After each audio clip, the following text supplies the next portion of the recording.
Okay, here we are, out of focus, but still willing to go through with everything. Good evening, good morning, good afternoon, wherever you may happen to be. My name's Tad Williams. I'm a writer. I am going to be reading some more. And so, with that, let me say hello to the people who are out there, who have signed in anyway. Hello, Greg and Carl. Hello, Jared. Good to see you. Barban, good evening. Timothy, greetings and salutations, and greetings also to you, Emily, and Kenneth. Hello, Kenneth.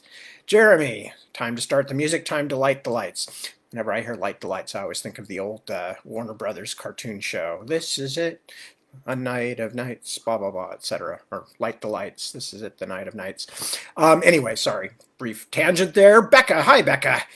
Medardo Landon Mazadueñas. Hello. Hola, señor.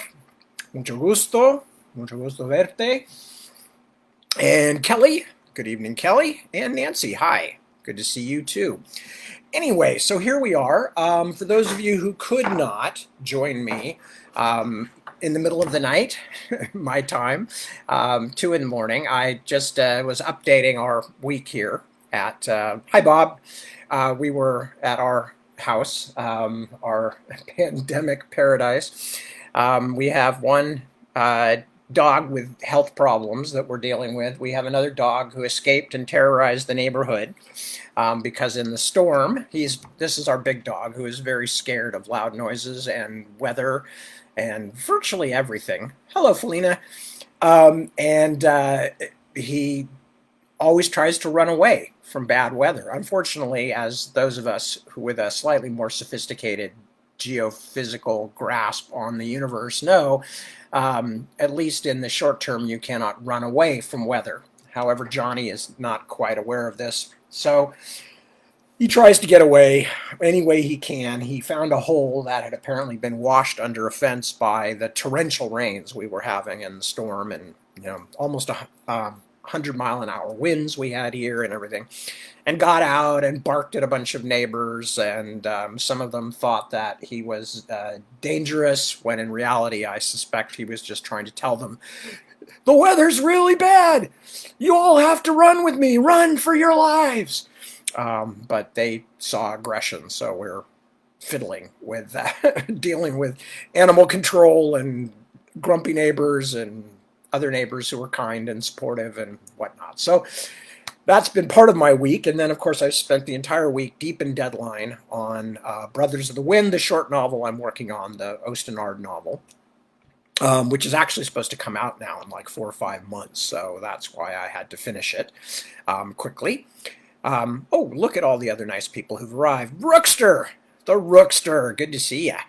Miss ya. Brad, hello, Brad, from Chicago, one of my favorite cities, that toddling town. Yes, indeed. Carl, hello, Carl, if I didn't say hello to you already, and Claudia, hello.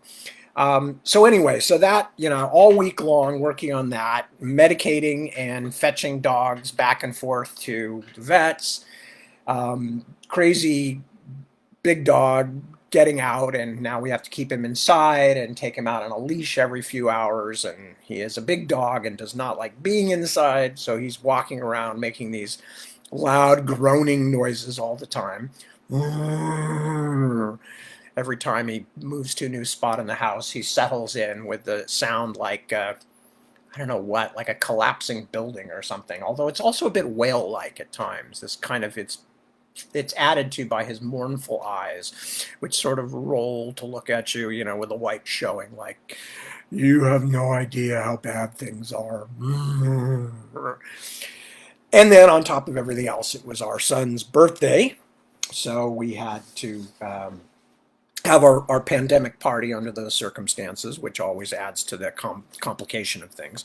But none of that is particularly a complaint, just an update on how exciting things have been in the last few days. So I am going to jump in without further ado and begin reading from The War of the Flowers.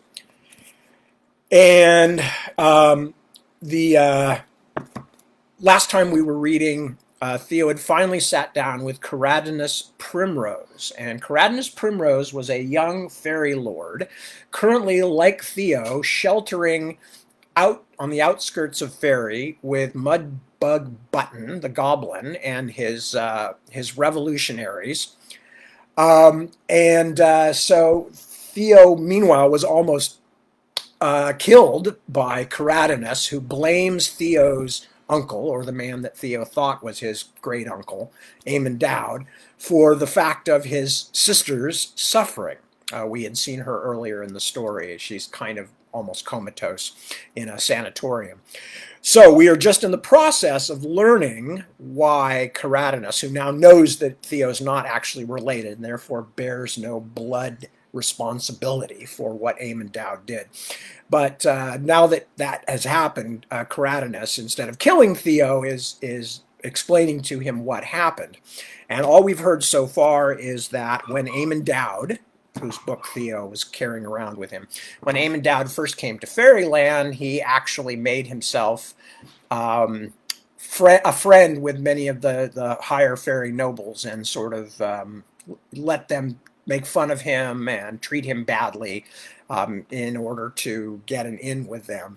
And in the course, he met Caradinus' sister, Arafine Primrose, and she and Eamon Dowd had an affair, which was not the bad part, but Caradinus has just informed Theo that Eamon Dowd married her, which among the high fairy houses is considered much worse than getting knocked up by a mortal, because it will dilute the bloodline, etc., etc.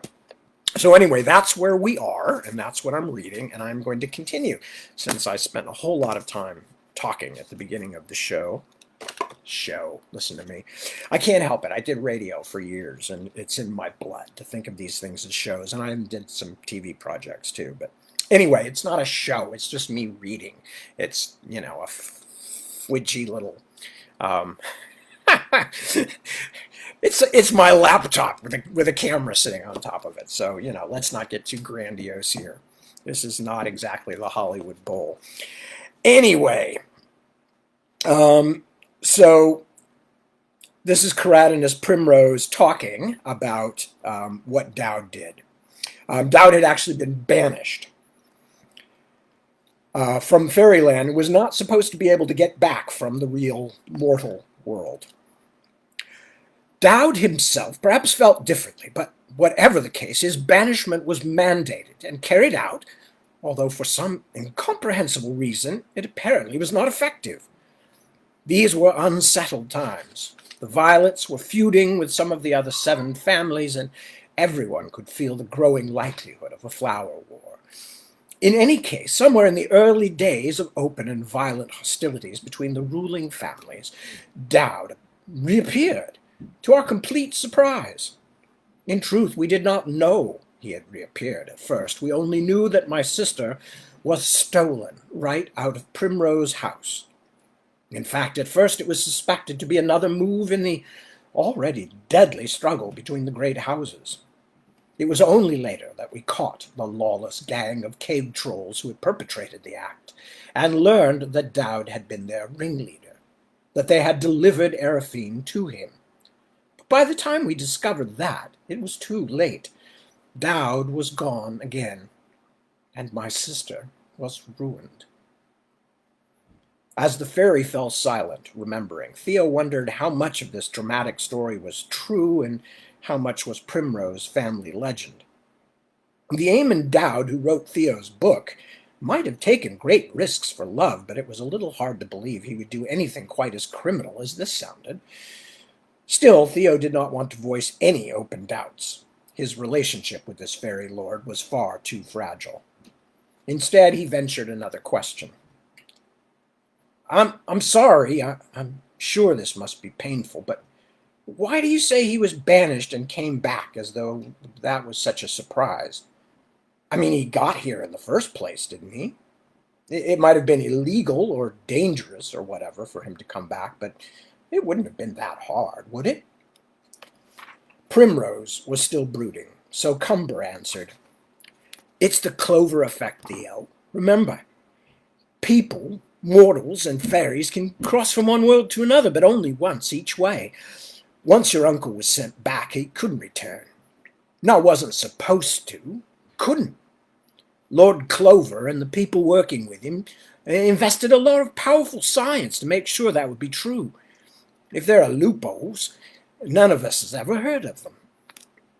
So, if I finally manage to get out of here, I can't come back. Not that at the moment that sounded like a bad thing to Theo, but this was the first time he'd even considered it. Ever? Not unless the law changes, and that would take a unanimous vote in the Parliament of Blooms, said Cumber. Then they'd have to undo it, which would be terribly hard. Just the thaumaturgic foundation for the effect took months to install. But, as Lord Primrose said about something else, that's another story. There was still much of Primrose's tale Theo didn't understand. Back to your sister, if it's not too hard to talk about it. Ruined, you said. How? What happened to her? It's been many years, said Primrose. It should not hurt so much. It happened in the middle of many larger and, yes, more terrible things, but it still causes me great pain.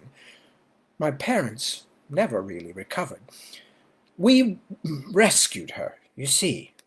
That's how we know it was definitely Eamon Dowd who took her.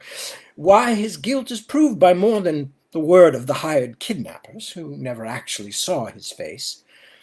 The place she was held in had been paid for by money out of Dowd's accounts here in Ferry, and the letter he had written to welcome her was found too, and it was unquestionably in his handwriting. But he was gone by the time we found his lair. He left her behind, like a cast-off shoe. The fairy took a deep breath. We do not know what happened, what he did to her, but when we found her, she was mad, unalterably mad. No, worse than that. In those who are mad, there is at least a trace of what they are, sometimes far more than that. In my sister there was, and still is, simply nothing of the woman we knew. What does that mean? She is empty. What we found lives and breathes, but nothing more. She is a husk. Dozens of the most esteemed doctors have examined her over the years, but none of them could help her. She seems to have had her thoughts and her entire person expelled from her, like a yolk blown out of the hold in an eggshell. A tear glittered in the corner of his eye, shocking Theo. He had never seen one of these people cry, or even seemed close to doing so. It would be far better if she had died. Then we could have given her to the well, mourned, and gone on. Instead, she is a walking corpse in a sanctuary for the mad, located outside the city. I go to see her a few times a year. It used to be more often than that. I would arrive with plans to read to her, to tell her family news, and sing to her songs from our nursery days. She must be inside that shell somewhere, I would tell myself, the pretty, kind little Araphine you knew. Now I visit her only on festival days and cannot wait to leave again. I do not read stories to her. I sing no songs. After a long silence, Primrose abruptly stood. But this is not your fault, and my attack on you was wrong and unfair. My tragedies are not yours.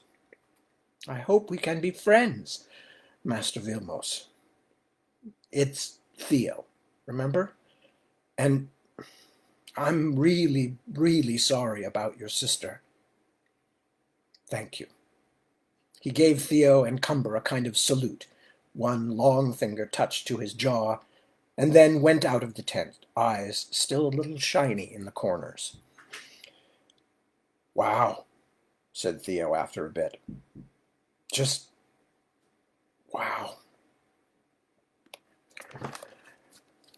I will not deceive you, said Mudbug Button.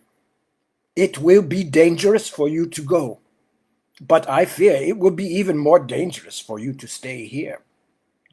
This is certainly our day for visitors, Theo thought. More surprisingly, the most important person in the entire refuge camp at the old Fayfort Bridge had come alone to see them in their tent, without even his bodyguards. He's got the common touch, no doubt about that. You want us to leave here already? He asked. No, you misunderstand me. The goblin looked far more at home squatting on the dirt floor than had their previous visitor. Only for tomorrow. Certain voices have spoken to me, told me that tomorrow will be a bad day for you to be here. Voices? Theo looked uncertainly to Cumber, who was listening quietly. Do you mean spirits or something? Button smiled. No, Master Vilmos, no spirits. I speak of certain employees in the Lord Constable's chamber who are sympathetic to our cause. They tell me there will be many, many parliamentary constables here tomorrow. The reason they will give is to protect those distributing food and supplies to the many poor people who have fled their homes and come to the bridge. But the real reason is to look for you and Primrose and others wanted by the Parliament of Blooms. Perhaps for me too, but I do not think they know my name yet, only my shape. Shape? Hellebore and the others know that someone is resisting them.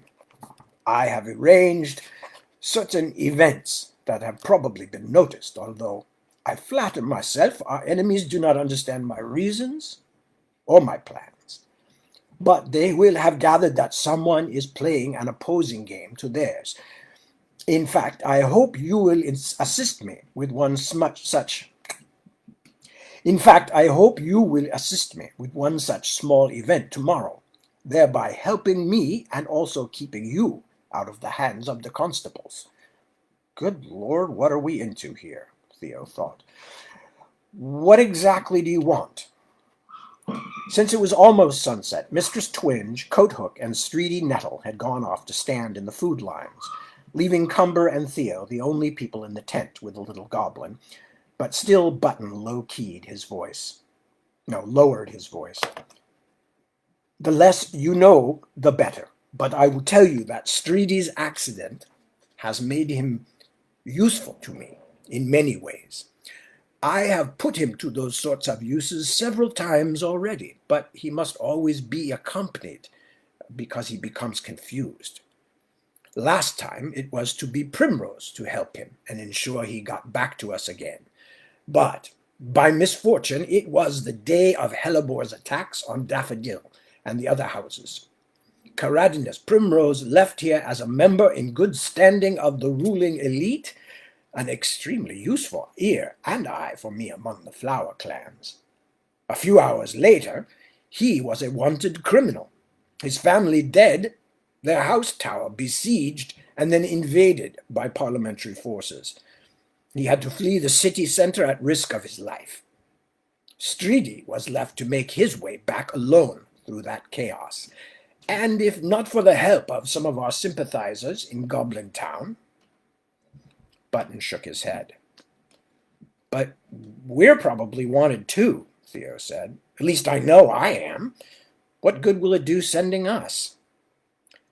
Because tomorrow I need Caradinus Primrose for something else. Something only he can do in a place he, of all of us, could go. You two will have to help Streety Nettle in a rather more public place. You are wanted by Hellebore and his tame parliament, yes, but the mirror talkers have not spoken of you to the populace at large, and there are no pictures of you yet in circulation. The goblin shrugged his small shoulders. Still, it will be dangerous. I will not lie to you. You might be caught. If you are, I am sure you will be taken straight to your enemies. But we can't stay here either, at least not tomorrow. Theo looked to Cumber again. What do you think? I'll go if you go, Theo. He turned back to Button.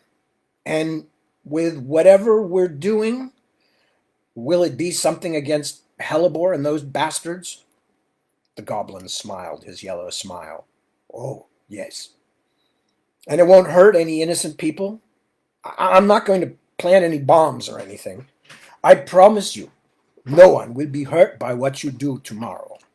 But I must warn you that the day will come when it may not be possible to fight Hellebore and Parliament and still keep your distance from things that might harm people. Nothing less than a war will defeat them. He showed his yellow teeth again, this time without humor. War is suffering, after all. Well, I'll deal with that when we get to it. Theo took a deep breath. Okay, I'm in. Tell us what we need to do. Streety Nettle's odd appearance and even odder behavior, he twitched and mumbled even when he was at rest, had attracted the attention of some of the other passengers, and Theo was beginning to feel nervous. He had never been a wanted criminal before, if you didn't count a bench warrant for unpaid speeding tickets, and he was beginning to think he wasn't cut out for it. All this, and somewhere out there, an undead something was hunting for him, too. It didn't seem fair. Streety's so conspicuous, he whispered to Cumber. Wouldn't it have been better if we walked? Yes, if you don't mind arriving in the center of the city at sunset, after all the offices are closed. It's a long way, Theo. Shh! Don't use my name. He tried to smile at a chubby brownie woman sitting in one of the half-size seats who was watching Streety Nettle with disapproval. She sniffed and looked away. In an effort to get the runaway capacitor's attention, Theo took his hand. Streety immediately calmed. Well, that's just great, Theo thought. I'm going to have to literally hold his hand the whole time. The fairy's skin was warm and seemed almost to tingle, so that Theo felt like his own hand had gone to sleep. The little hairs on the back of his arm stirred as though charged with static electricity. Jesus, Theo thought, what if he electrocutes me or something? Can you get electrocuted by magic? He looked at the fairy's dazed face, thought about the charred wing stubs he had seen when the young fairy took off his shirt to bathe, and decided that whether it was like being electrocuted or not, he didn't really want it to happen to him. Still, it was either hang on to Streety's hand or have people stare at them. Theo hung on. The bus climbed through the Sunset District. The houses were small and boxy, but near the crest of the hill they were neat and well cared for, most of them painted in vibrant colors and topped, as if to make up for the similarity of their shapes, with highly individualized roofs. Some looked almost like pagodas. Others, like folktale castles in miniature, sprouting tiny conical towers like crayons sticking out of a box. A few children were out early, probably on their way to school, the younger ones accompanied by parents or even occasionally by one of the rainbow nanny bubbles he had seen back in Penumbra Fields. If it were not for the coaches full of armed parliamentary constables cruising slowly up and down the streets, Theo had seen half a dozen so far. It would seem to be a fairly ordinary day in an ordinary and fairly prosperous working-class neighborhood. The bus reached the top of the hill. Theo could see most of the city laid out before him like a patterned quilt, lumpy with hills where he was, sloping down toward the bright blue-green waters of Ys. Except for the strange shapes of the towers in the center of the city, gleaming in the morning sunlight, he could be looking down on any modern and attractive human city. Geneva, perhaps, or Sydney. That's Raid Park, where we went the first night we escaped, Cumber said quietly, pointing to a band of dark green shadow that cut across the middle of the gloaming district like a cummerbund. It suddenly made Theo aware of how little vegetation there was in New Erewhon, as Dowd had named the place.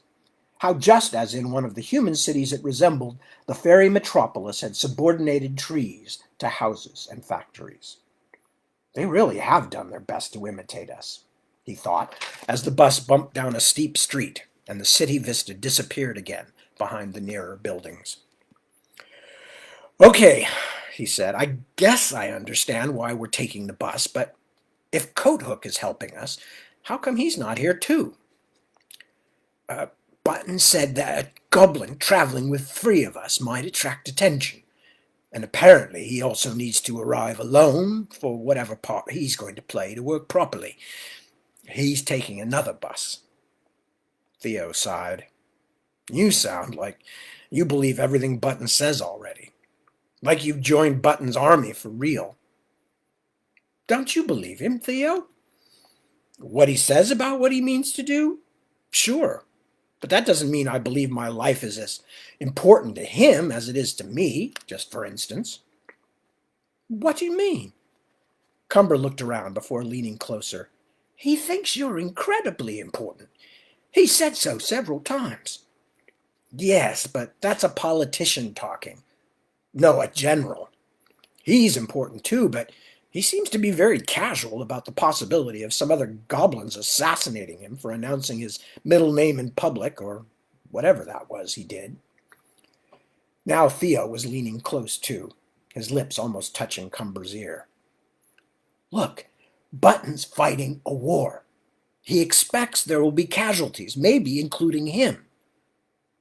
I don't care if I'm important to anyone else. I just don't want to be a casualty. Especially the, oops, we underestimated kind. It's not even my war. But it was Hellebore and his allies who've been trying to kill you. And if I get my fingers around somebody's throat who deserves it, don't worry. I'll remember that. But if I can get home and avoid the war altogether... He shrugged and leaned back. No offense, Cumber, but I don't feel like one of you. And I don't really understand most of what goes on here, let alone care about it. I certainly don't want to die in a power struggle between rich fairy families. Most people don't risk their lives for power, Theo. Even here, most people do it to protect other people they care about. Theo did not have a reply to that, but even if he had, he was suddenly finding it hard to concentrate. He had been trying to pull free from Streety's grip for several seconds without much luck. The fairy was clutching his hand very tightly. Hair rose on Theo's head, and a strange, prickly feeling had begun to throb up and down his spine. Slow 'em down. Streety's long face was full of panic, but the calm voice coming from his mouth seemed to belong to someone else. Wave 'em over here to the side. I'll take the front. You take the back. It's the constables, Theo. Cumber was clearly frightened. They're all over these days. They're stopping us. As the bus slowed and pulled over to the side of the road, Theo realized that somehow Streety had heard and repeated the communications between the 2 parliamentary constables who were about to board the bus. What's my name supposed to be again? I can't remember, he whispered to Cumber, but the Farrisher was already sliding down the seat, putting a little distance between himself and his companions. Theo felt a burst of panicky resentment until he remembered Button's instructions. Cumber was a different kind of fairy. They would attract less attention if they didn't appear to be traveling together. Bloody iron, Cumber said, squeaked as the first constable got on the front of the bus. Theo's heart pattered. Cumber almost never swore. They've got a black dog. Theo could only sit and watch as the constable worked his way down the bus, an ebony mastiff the size of a pony filling the aisle behind him. The dog was silent and made no overtly hostile moves, but the passengers on either side shrank away from it. Red eyes glowed like barbecue briquettes as the huge animal padded silently after the constable. Even with sunlight streaming through the windows of the bus, the creature reflected no light. But for that terrible stare, it was only a dog-shaped shadow. I have fairy blood, Theo told himself over and over. There's no reason it should notice anything wrong about me. But what if it smells fear?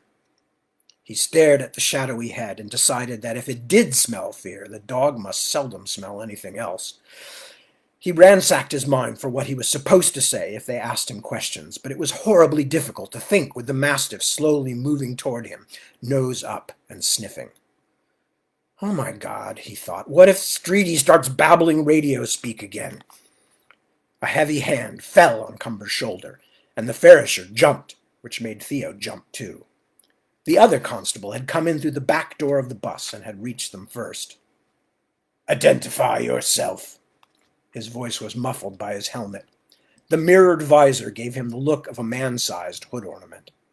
Your true name card. Cumber fidgeted out the prismatic piece of shaved stone, or whatever it was, Theo had never been able to figure it out, that Button had given to him. The constable stared at it for a moment, flicked his eyes over Cumber, then handed it back. Theo had his in his hand already and passed it to the looming constable without being asked. You're from out in Hazelwand, the faceless man said to Theo. What are you doing here? He turned toward Streety, who sat bobbing his head, eyes closed, locked in what Theo could only pray would remain a silent paroxysm of fear. What's wrong with him? Where's his true name? Theo reached into Streety's pocket. The capacitor whimpered at Theo's touch, but allowed him to take out the forged credential and pass it to the constable. He's my cousin, Theo said, trying to stay calm, struggling to remember what he was supposed to say. He's a bit touched. Hurt his head in a farm accident. I'm taking him into Elysium House to help him with his worker benefits. The other constable had arrived and blocked the aisle going forward. The dog was close enough now that Theo could almost have reached out and touched the matte black muzzle. Not that he planned to do any such thing. Other passengers on the bus were turning to watch, interested and also relieved that someone other than themselves had attracted the official attention. And your name is? It was a trick. The constable had already looked at his forged true name card. Stonecrop. Theo was so thrilled he'd remembered he almost let out a cheer. It was a country name, common as grass. Jackie Stonecrop. That's me. And my cousin Patty here's a Myrtle. The constable stared at him a long time, then exchanged a visored glance with his companion, who had let the dog's leash go slack. The animal moved a step closer, until it was leaning across terrified Cumber Sedge to sniff at Theo and Streety, pulling in so much air that Theo could feel the breeze. The light in its eyes flickered like a torch behind thick glass. It was quite hypnotic. I said, where are you staying in the city? Theo shook his head, trying to reassemble his thoughts. Pigwidge and Acres. My uncle lives at the hostel there, but he's too frail now to go out with Patty. That's why I came up to the city. They weren't leaving. He hazarded a bit of extemporizing. Is it always like this here? I heard there were some people tried to overthrow Parliament. Is that what all the fuss is? The constables exchanged another mirrored glance. Then the one who had been questioning Theo handed back his card. You're to be back in the hostel by sundown. And while you're at Elysium House, make sure you report your address. All non-residents have to go on the list. Otherwise, you'll wind up visiting Lord Monkshood's cells, and that wouldn't make a very nice holiday for a country boy like you. He waited while his companion pulled back the black dog. Then they all headed toward the front of the bus. Theo could not even talk for several minutes after the bus was moving again. Streety Nettle appeared to be crying. They wound slowly into the heart of the city, through twilight and across the edge of the gloaming district and into eventide. Perhaps because of Theo's mood after their brush with the constables, the downtown district seemed gray and cold, despite the clear, fairly sunny skies. The streets were emptier than he remembered. On his trip to Hellebore House with Cumber and Xyrus and Applecore, this district had seemed to throb with life, even at night. That journey seemed years away now, and not just because of what had happened since. Eventide's sidewalks were nearly empty. The fairy folk, waiting for buses, huddled deep in their coats as though to avoid attention. The people who were walking hurried and did not even seem to see the others who shared the sidewalks. Only a few of the fairy light signs glowed. Theo shivered. He wished he had his leather jacket back instead of the flimsy fairy garb he was wearing. Then again, his old jacket would have probably just made him more conspicuous, and he definitely didn't want that. As they rounded a corner into a canyon of tall buildings, Theo suddenly spotted the strange... As they rounded a corner into a canyon of tall buildings, Theo suddenly spotted the strange bulk of Hellebore House in the distance, its hundreds of windows like fly specks on the curd-colored facade. He couldn't help staring at it, despite the disturbing sensation that the windows were shadowed eyes that watched him in turn. "They're all dark," he said. "It looks deserted." Cumbersedge looked up and knew without asking what Theo was talking about. "Some kind of special shutters," he guessed. "They're at war, Theo. The whole city's at war." Streety gave a little moan. The bus stopped on the corner of Hedgerow and Springfair. Almost all the passengers who had watched their interrogation with such interest were gone. No one even looked up as they made their way down the stairs and onto the street. "It's over there," Cumber said, pointing at a low, broad building at the far end of the block. "We've made pretty good time, all things considered, but we can't afford to dawdle." With Streety between them, swiveling his head like some kind of mechanical toy, they walked toward Elysium House. They stopped in front of a mirror case store a few yards away from the entrance to review Button's instructions. The storefront behind them was filled with rows of display shelves full of gleaming mirror cases where dozens of identical scenes flickered. Serious faces in the Parliament of Blooms, shots of armored constables in the streets, and once a view of the smoking ruins of Daffodil House. Theo turned away. "So, even when we see him, we don't go near him. Understood?" Cumber was saying. "Got it. We pretend we don't know him." Theo looked to Streety, who was staring up at the carved facade of Elysium House, his lips moving as though he prayed. "But I still don't understand what we're supposed to do in there." "Nothing." Cumber shook his head. "Well, not after we make the first application, as Button said. We're mostly here for Streety to help him get here, do what he needs to do, and then get home." "You mean he's going to know what to do himself? And manage it without attracting attention? Look at him." Yes, but apparently he's done this before, or something like it. Now, come on, Theo, before I lose my nerve." The great hall of Elysium House was a bizarrely perfect representation of a forest grove created entirely in multicolored stones and gems. The sky, in reality the interior of the dome, appeared to be a mosaic of pure lapis lazuli, big as a football field with pearl clouds. The tree columns had crusty bark in a variety of brown and silvery tones. One, near the door, rang like a chime when Theo rapped it with his knuckles. The fat-bellied, red-capped guard gave him a look of irritation, and Theo quickly put his hands back in his pockets. Even the birds were picture-perfect creations with feathers of jade and alabaster and polished coral, but they did not move or sing. The dozens and dozens of fairy folk who milled around the wide open spaces were not singing either. They were filling out forms at the small carols dotted about the massive chamber like flat mushrooms growing up out of the grass-patterned green tiles, or waiting in lines to speak to one of the row of Elysium House functionaries sealed behind glass like ambered flies. If he had seen this wide array of creatures a few weeks ago, when he was newly arrived, Theo would have been amazed by the woolly padfeet and tiny but dignified gnomes. Instead, he looked at them all with more familiar eyes now, and saw just a group of sad and frightened people. For a moment, surrounded by petrified birds and diamond-hard flowers, Theo found himself nostalgic for places he had never seen, the original forests of Fairy that this stone grotto so carefully yet lifelessly imitated. "There are some application machines down there," Cumber whispered, pointing to a spot along the wall between a pair of marble birch trees. "That's the shortest line I see." "But aren't we supposed to wait for Coathook?"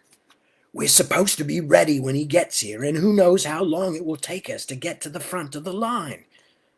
Cumber indicated the huge sundial, which, against all common sense, hung flat against the wall, out of any direct sunlight, and yet displayed a prominent wedge of shadow that had crept up the face until it was standing almost straight up. "He'll be here at noon. Come on." They got into line behind some kind of possum woman who had what looked like a couple of dozen children draped all over her, in her pockets and on her shoulders, and one even sitting in her grocery bag, which she rested on the floor after each shuffling step forward. The possum fairy child, in the bag, stared at Theo with round brown eyes as it licked the remains of something sticky off its pointed muzzle. They reached the front at last. Streety had his eyes closed again and was talking to himself, fingers twitching as though he conducted an invisible orchestra. Cumber Sedge stepped up to the machine. Theo would never have known it was a machine if Cumber hadn't told him. It had the shape of a large, very realistic rock, tall as a Neolithic standing stone, with a large chunk broken out of it about chest high to reveal a crystalline interior like a geode. Cumber put his hands on the stone and leaned in toward the glittering faceted opening. "Entry permit application," he said. "Purpose?" the rock asked him in a calm tenor voice. "Visitor and livestock." "Number of livestock?" "One." "Number of visitors?" "One." "Originating field of visitor?" While Cumber answered questions, Theo looked around. The time must be drawing near when they would have to finish their business and let the next person in line use the machine, and the sundial on the wall was definitely reading noon, but he saw no sign of Coathook. He wished he knew what exactly it was that Button planned. "By the elder trees!" someone shrieked. "What's wrong with him?" Terrified that Streety had done something bizarre, Theo whirled around, but the tall, shaggy-haired fairy was still leaning against the wall beside the application machine. Everybody else had turned to look at something in the middle of the vast room. Theo turned too and saw a group of different kinds of fairies beginning to crowd around a brown figure twitching on the floor. It took him only a moment to grasp what was going on. While the other folk in line were facing away from the permit machine, watching the thrashing goblin and the excited throng around him, Cumber grabbed Streety and pulled him forward to stand in front of the glittering geode machine. The damaged fairy let himself be shoved closer until his palms touched the stone. Then the hair on Streety's head began to stir as if in an unseen breeze. No, more slowly, Theo realized, as languorously as seaweed in the clutch of the tide. The fairy leaned forward until it seemed he might kiss the exposed crystalline interior. The geode glowed, and Streety's head became for a moment no more than a shock-haired silhouette. Cumber leaned toward Theo. "This will take him a few moments at least," he whispered. "Go help keep people's attention over there." Theo had a moment of pure panic as he ran toward the spot where Coathook was still snapping and moaning on the green tile floor. Several fairy folk seemed to be considering helping him, but none of them appeared willing to get very close to the goblin's sharp yellow teeth. "Someone help him!" Theo shouted. "Someone get a doctor!" A few bystanders turned to stare at him blankly. "Shit," Theo remembered. "That's not the word for a regular doctor here. What did Applecore and the others call them again?" "A chirurgeon!" He kneeled close to Coathook and put his hands on the apparent victim's shoulders to make sure he wouldn't get cut accidentally by the goblin's long nails. "Just a little longer," he whispered. "We're almost done, I think." He straightened up and announced, "I think he's starting to come out of it." The fat security guard had finally worked up the courage to approach. He kneeled, not without effort, keeping Theo between himself and the still twitching coat-hook. "What is it?" he asked breathlessly. "Is he dying?" "No," coat-hook gasped. He really did look and sound dreadful. "Just a goblin fit." "Drunk, most likely," the guard said quietly to Theo. "Their light fishing is always wet." "I need water," Coat-hook panted. "No, not you, him. Bring water," he rasped at Theo. "I'll be right back," Theo told the guard reassuringly as he got up. "See, he's getting better already." And indeed, Coat-hook was beginning to twitch more slowly. Theo pushed his way through the crowd gathered around the goblin and almost ran directly into Cumber and Streety Nettle coming from the other direction. Streety could barely stand and looked as though he'd been badly beaten. At any other time, the tall, staggering fairy would have caught the attention of many of the people in Elysium House, but at the moment they were all far more absorbed watching Coat-hook trying to climb back onto his feet, using the fat security guard as his crutch before tumbling them both down onto the floor. People were laughing now, and Theo could even imagine that Coat-hook would manage to walk out of the building again without being handed over to the constables. "Did it all get done?" he asked. Cumber nodded his head in reply, but he was too busy keeping Streety upright to talk. They went out the massive front doors, down the stairs, and headed along Hedgerow Avenue toward the bus stop, but had only gone a few steps when Cumber abruptly stopped. "Theo, look!" Theo's first response to Cumber's despairing tone was to glance back at the doors, expecting to see a crowd of angry fairies chasing them, but Cumber was pointing in another direction entirely. Theo turned to look at the shop window where they had stopped before entering Elysium House. The rows of display mirror cases all showed the same face. Theo's. "Jesus! Shit, that's me!" His face, a startled, candid image he'd never seen before, but which was still quite recognizably him, looked back at him for only a moment longer, then was replaced all across the window by the replicated faces of Lord Nidris Hellebore. But Hellebor's image was not still. He was talking.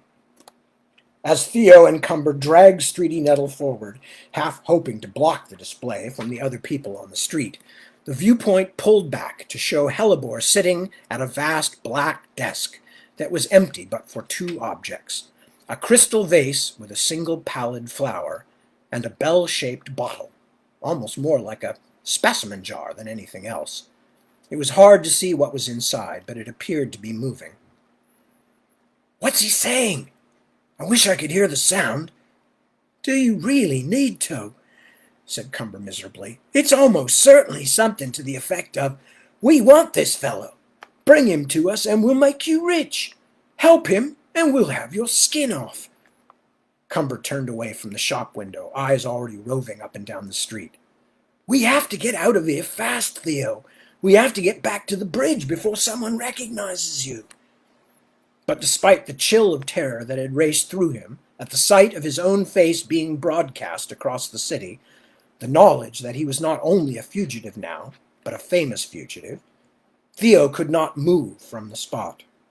The camera, or whatever medium brought the picture to the ranked mirror cases, had finally managed to bring the bottle on Lord Hellebore's desk into sharp enough focus that Theo could recognize what was huddled inside it, wings beating weakly on the inside of the glass.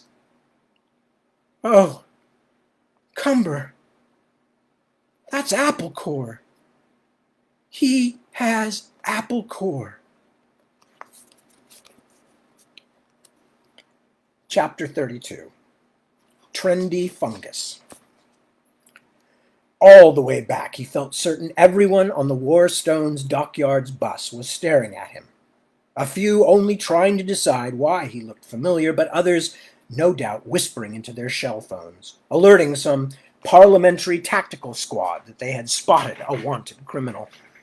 Or maybe Hellebore and the others wouldn't bother with anything so subtle as a troop of constables. Maybe they'd just send another dragon swooping down out of the sky to roast the whole bus like a canned ham in a blast furnace. Meat and bone and fairy metals fused together in one grotesque mass. No, no, he thought. Hellebore and Thornapple tried to capture me before. They sent Tansy, so they probably won't just kill me. He was shivering and almost sick to his stomach. Of course, the idea that instead of being killed in a flaming second, he might wind up in some soundproofed modern dungeon in Hellebore House did not provide much solace, especially since he still had not the slightest idea of what they wanted from him. And they have Applecore. She's alive, but they have her. Knowing that was worse in some ways than being a fugitive himself. She was bait for a trap, of course. Theo had seen it in enough second-rate action movies.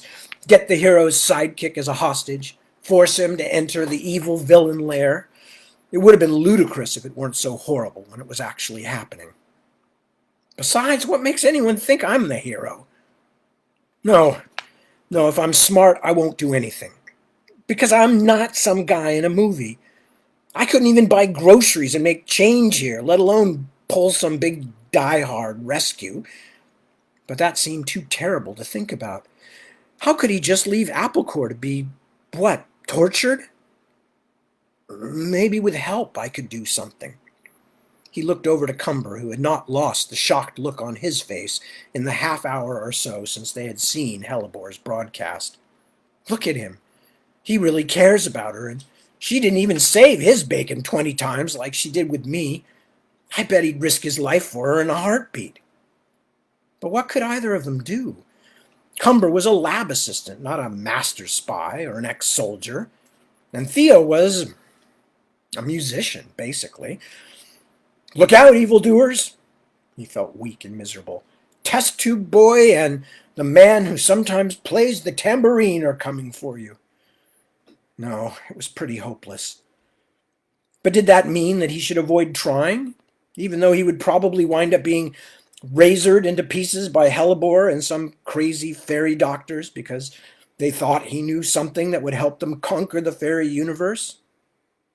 And what the hell is it they think I know anyway? Something about Eamon Dowd or something he wrote about?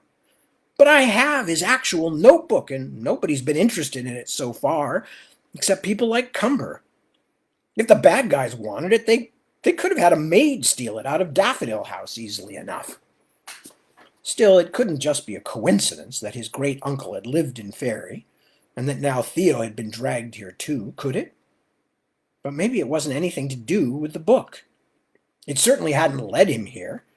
He had still thought it was a novel when all hell came shambling after him. Maybe there was something about Theo himself. Theo felt someone's eyes on him. A male brownie with a package on his lap was watching him suspiciously. For a moment he felt certain he was about to be denounced. Then he realized he had probably been squirming and mumbling to himself. He tried to give the brownie a reassuring smile. Jesus, he thought, I'm turning into Streety. The fairy, into whom he was turning, sprawled at the end of the seat, as though someone had folded him up, and then he had come violently unfolded again. Streety Nettle was so exhausted by whatever effort he had put out at Elysium House that he wasn't even talking to himself. He stared out the window with the stunned look of a combat survivor. So this is how it is, Theo reflected. I'm a fugitive, but I don't know why. I'm working for a goblin, promoting a revolution I don't understand. My best friend here is stuck in a bottle on the desk of the most evil bastard in this world. What else can happen? Something made a loud popping noise, and the bus swerved violently. Theo threw himself onto his belly in the aisle and lay there, waiting for whoever was shooting out the windows to get on with their job. But the bus rolled to a bumpy stop, and the windows stayed where they were. Theo peered up from the middle of the aisle to discover most of the nearby passengers staring down at him in surprise. He hastily climbed back into the seat. "What are you doing?" Cumber whispered. "Everyone's staring." "I thought someone was shooting at us. At me." Cumber shook his head. "A ruptured tire, that's all. Try to look a little more normal, will you?" "Oh, sure, no problem." The bus driver, an old gray doony with a receding mane and a straw cap perched between his ears, climbed back onto the bus after a few minutes, shaking his head and clicking his huge fat teeth in disgust. His huge flat teeth. Let's try that sentence again. The bus driver, an old gray doony with a receding mane and a straw cap perched between his ears, climbed back onto the bus after a few minutes, shaking his head and clicking his huge flat teeth in disgust. "We'll have to wait a bit," he announced. "They'll send another bus along for you while we get this fixed." "How long until the new bus gets here?" asked a harried-looking gnome woman with two small but extremely active children. As the driver began explaining some complicated formulation that seemed to add up to, "I have no idea," Theo began to panic again. The idea of sitting by the roadside under the casual scrutiny of every jeep full of constables that passed was more than he could stand. "How far back to the bridge?" he asked Cumber. "It would take us a couple of hours to walk." "Do you think Streety can make it without us carrying him?" Taking off on foot felt at least as dangerous as staying, especially when that undead thing was almost certainly still looking for him, but they'd be getting closer to sanctuary with every step, instead of waiting to be recognized and arrested. "Yeah? Then let's go." Theo's terror eased a little as they escaped the center of town, leaving only a dull ache in his stomach. Although several convoys of armed constables drove by them, he and his companions were part of an entire throng of goblins and short-legged dobbies and other poor fairies making their way back to the outskirts of the city ahead of the curfew. None of the troop seemed to give them more than a cursory glance. It was, however, a long, hard walk. By the time they left the crowds behind and had climbed to the highest of the hilly streets along the border between the Sunset and Twilight districts, and were on their way down the other side toward the Fenlands, Theo was so exhausted and footsore that even the prospect of being captured by Hellebor's minions didn't seem quite so dreadful. At least they'd probably drive me somewhere before they started torturing me. I'd get to sit down for a while. Jesus, I'm in terrible shape. You never see one of those action hero guys wheezing before he's even started climbing up the elevator shafts and all that. As they trudged down a winding street into the glare of the late afternoon sun, seemingly alone in the neighborhood, but for furtive movements at the round curtained windows, as the local gnomes and boggarts peered out at them, Cumber squinted toward the coppery line of the river stretching below them, and particularly at the dark mass of people and tents sprawled along the banks beyond the old Fayfort Bridge.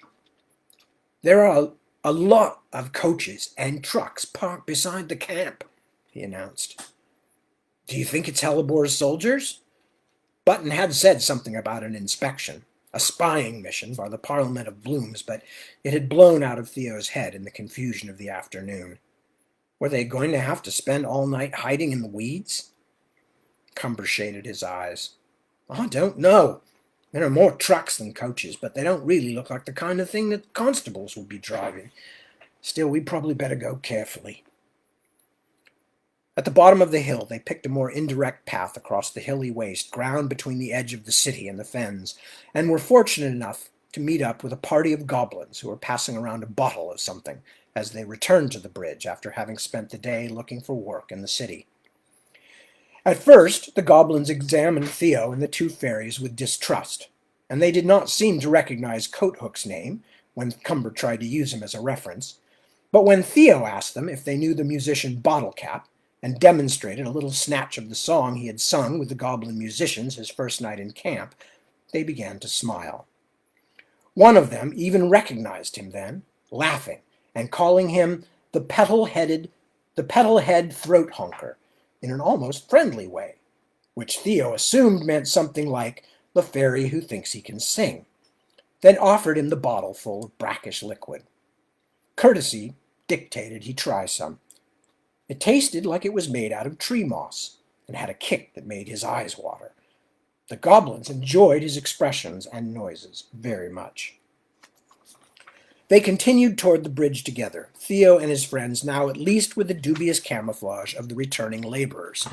Dubious, because Theo and even Cumber were obviously too big to be goblins themselves, let alone Streety, who was nearly a yard taller than any of their new companions.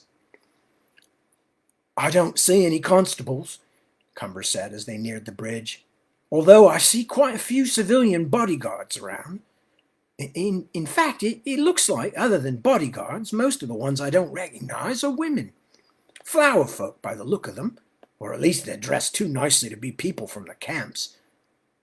I think they're giving away food and clothing."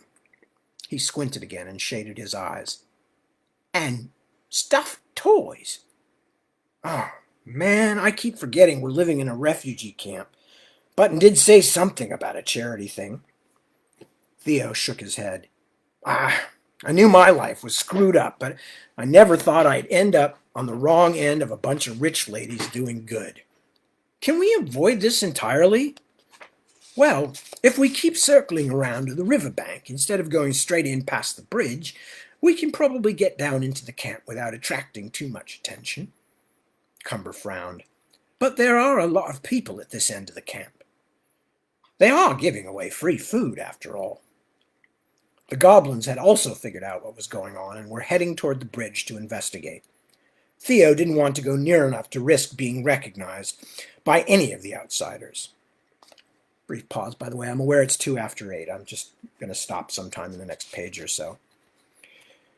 In fact, all Theo really wanted to do was get back to the tent as fast as possible, lie down, then pull whichever blanket was the least filthy over his face for a while, and just be hopeless and pathetic.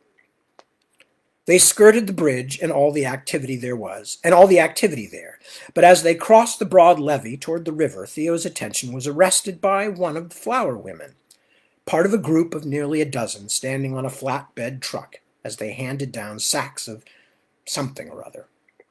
It took a moment to be certain it was her. She was dressed in something a great deal less fashionable than the dress she had been wearing when he last saw her. "Oh my..." He grabbed Cumber's arm. "It's Poppy!" "Who?" Cumber had to let go of Streety, whom he had been helping. The tall fairy wavered like a radio tower in a high wind, but stopped before tipping over. "Poppy! This girl I met on my way to the city." She was a good 20 yards away, and her raven black hair was confined under a scarf, but he felt sure he wasn't mistaken. She had on a sort of shimmery earth-colored jumpsuit, which he guessed might be the flower equivalent of workers' clothes. With her headscarf, she resembled some idealized Rosie the Riveter off a Second World War propaganda poster. Actually, even in this miserable mood, he had to admit she looked quite fetching. Poppy Thornapple. Poppy Thorn? You mean the first counselor's daughter? Cumber sounded like he just tried to swallow a hedgehog. And that's where I'm going to stop, because we got lots more going on in that chapter. So there's no really good place to stop there, except where I chose. Not that it's good, but it's chosen. I'm a big believer in executive decisions. You can ask my family. Not that I'm in charge, but just that I like people to just suddenly go, okay, let's do this, so that everybody else can go, yeah, okay, thanks. We're tired of arguing or trying to decide or being forced to actually make a decision about something. Anyway, speaking about making decisions, it is now time for us to go our many separate and merry ways. Again, I can only thank you all so much for continuing to join me through this long, long stretch of pandemic reading, which we've been doing, and War of the Flowers, which, God, we've been on now for a few months, I think, a while anyway. And I hope you're enjoying it. I'm enjoying reading it to you, even if it's hard sometimes to remember the different dialects and accents and whatnot, especially because, as I told you, most of them are literally being made up on the spot.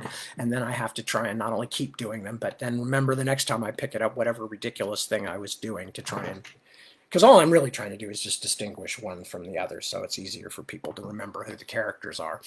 And so you can do useful things while I'm reading. You don't have to sit there watching my face. You can go and sort laundry or something and just let me drone away in the background. Well, I'm done droning away for tonight, and I want to ask you all, as I always do, to please take good care of yourselves, take good care of your loved ones and your family, your friends, but also your neighbors and the people around you, and in fact anybody you know who's in need of a little help or a little boost or a little kindness. Because being locked down for months and months, and economic uncertainty or outright panic in many cases, and all the other things going on are very tough on a lot of people. So if you're doing all right yourself, or even if you're not actually, because sometimes it is helpful to, when one is dealing with panic and anxiety oneself, to get out and help somebody else and change your focus and put your own, whatever you're struggling with, into the larger context of the human struggle, I guess, and particularly the human struggles we're going through right now. Anyway, with that, I bid you a good morning, afternoon, night, wherever you happen to be, from the Beale Williams Honor Rancho. And you are all welcome and invited back next week, when I will be reading starting Sunday night, my time, which is the Pacific time in California, at 2 o'clock in the morning, and then again at 7 p.m. So lovely to see you all. Friends that I know, friends that I haven't met except online, all of you. I consider you all my friends, and I'm grateful for your presence. And I will talk to you again, or talk at you again, very, very soon. Thank you, and good night.